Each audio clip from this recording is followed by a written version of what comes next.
All right, Trump just made a huge announcement that we need to break down because it could have devastating consequences, but mainly for red states. This will harm voters in states that supported Trump due to the unintended consequences of his actions. And that's basically the hallmark of this entire Trump presidency so far.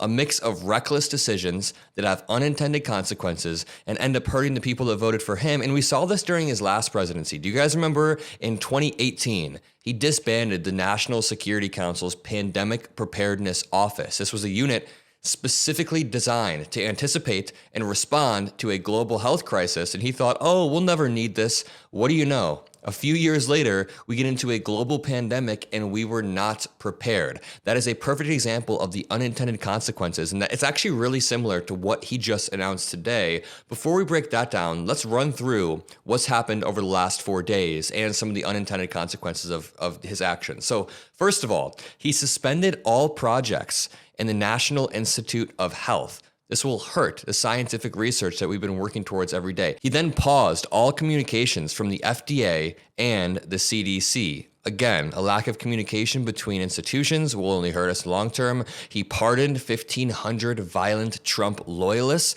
I made a bunch of videos about this, but there are long-term consequences of this as well. He rolled back the Equal Employment Opportunity Order from about 60 years ago. All federal job offers rescinded, a mass purge of DOJ workers so that he could hire his own loyalists who won't push back like Bill Barr did, for example, and a firing of the only woman to ever head a military branch, along with not only ending all DEI programs, but making sure that any DEI hires, as he calls them, are fired or let go, which is code for just firing a bunch of Black Americans or minorities of different sorts. So all of these have happened over the past few days, but what he just announced may have the most direct consequences for people that voted for him. Let me play this clip really quickly of Donald Trump in North Carolina this morning talking about FEMA and how he wants to end FEMA, and then I'll explain the consequences of this. I'll also be signing an executive order to begin the process of fundamentally reforming and overhauling FEMA, or maybe getting rid of FEMA. I think, frankly, FEMA is not good. I think when you have a problem like this, I think you want to go and, whether it's a Democrat or Republican governor, you want to use your state to fix it and not waste time calling FEMA. And then FEMA gets here and they don't know the area. They've never been to the area, and they want to give you rules that you've never heard about. They want to bring people that aren't as good as the people you already have.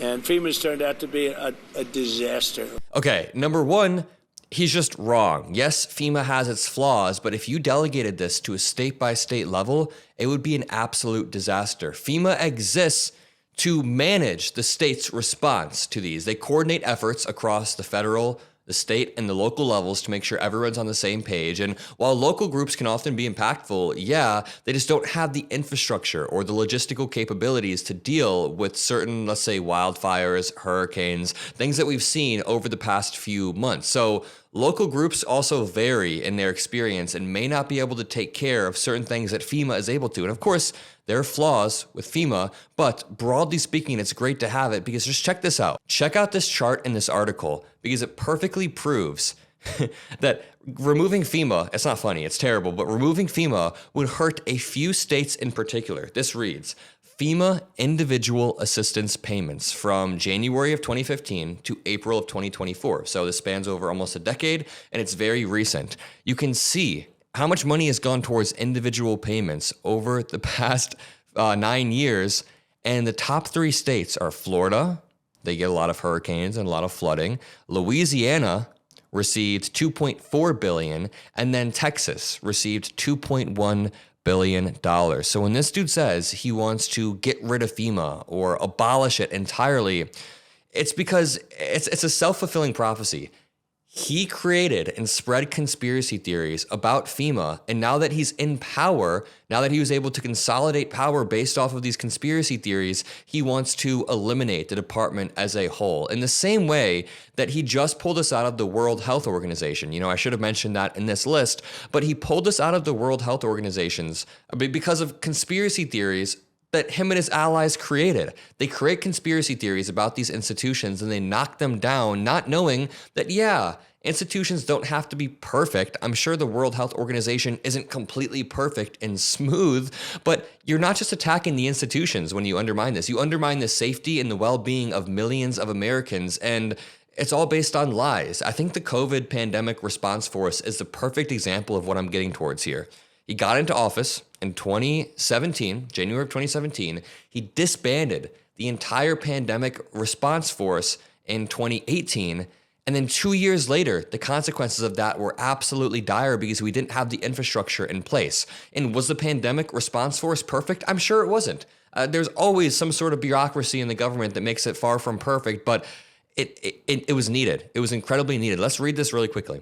Florida, Louisiana, and Texas residents have received the lion's share of FEMA direct access since 2015 per newly gathered data. Why it matters. The numbers illustrate Americans' urgent financial needs in the immediate aftermath of natural disasters and reflect the toll of storms like the 2017 Hurricane Harvey and Irma. And just think about this. So Trump's plan is to delegate it off to a state level. If you're a governor, whether you're a Republican or a Democrat, as he said in that clip, you're the one that should be taking care of it and leading the charge. Well, first of all, it's easy for him to say that, but he spent the past month calling Gavin Newsom new scum, implying that he doesn't even care about his citizens, implying that he wanted this to happen or that he was just so reckless. So first of all, if you follow Trump's own logic, then some governors wouldn't be prepared. But also, again, he's lying about Gavin Newsom. He's lying about the governor. Newsom has done a really good job responding to this. But also, why would you have the states that are going through this traumatic natural disaster lead the charge in fixing that natural disaster? For example, in Florida, let's just say there was a hurricane. It doesn't even have to be hypothetical because there are hurricanes all the time. That hurricane is going to destroy the very infrastructure needed to then rebuild the state, which is why an external body comes in and tries to coordinate between the state, between the federal government, between the local groups that Trump is referring to that he wants to help. He said in another clip, we should just have local groups on the ground there, local groups helping. It's like, yes, local groups do help a lot, but they can't single-handedly fix the entire natural disaster. They have certain specialized capabilities. Some will rescue people, some will clear debris, and FEMA helps coordinate across all of those. I keep saying this, is FEMA perfect?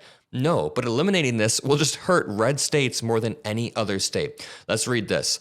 The map above shows the total amount given to recipients in each U.S. state as a part of FEMA's individual and household program between January of 2015 and April of 2024. And this IHP is still just a portion of FEMA's post-disaster relief spending. And what Donald Trump did is he made up lies about FEMA giving the disaster aid to immigrants when those are two separate congressionally approved budgets. Congress can allocate money towards the border, or they can allocate money towards a state that needs natural disaster relief. These are two separate things. But what he did is he lied and lied and lied to make it seem like Joe Biden was sending relief that was meant for Florida to immigrants at the border to help them get a better life. Number one, that's a lie. But number two, Trump can then justify removing FEMA as an institution entirely because of the lies that he made up. That's why earlier I was saying it's basically a self-fulfilling prophecy in a way, where Trump manufactures a crisis,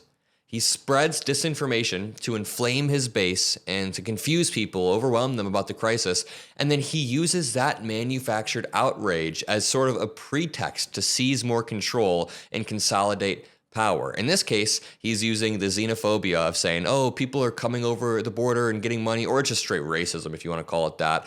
And he's using false claims about FEMA to then justify dismantling an agency that helped save countless lives in red states. In red states, mind you, this is not even the full FEMA allocation towards states. It's just a part of it. And if you look at this, it goes straight to Florida, to Louisiana, and to Texas, both pretty deep red states. So Trump said about 2 days ago as well, FEMA is going to be a whole big discussion very shortly because I'd rather see the states take care of their own problems. But I guess I want to leave you with this question. If Trump were to dismantle FEMA entirely, would he come up with a separate plan or local level agency, state level agency that can help coordinate during a natural disaster? Does Trump have the foresight to know that he needs to actually have some sort of mechanism if he does remove FEMA? I'm just going to say no. Trump does not. He wants to remove FEMA so that his supporters cheer because he spread conspiracy theories about FEMA, not even worrying about the long-term consequences in the same way that he disbanded the pandemic task force in 2018 and it bit him in the ass 2 years later. So I'll leave it at that. Drop a like, subscribe. Have a great rest of your day, and I'll see you in the next video. Peace out.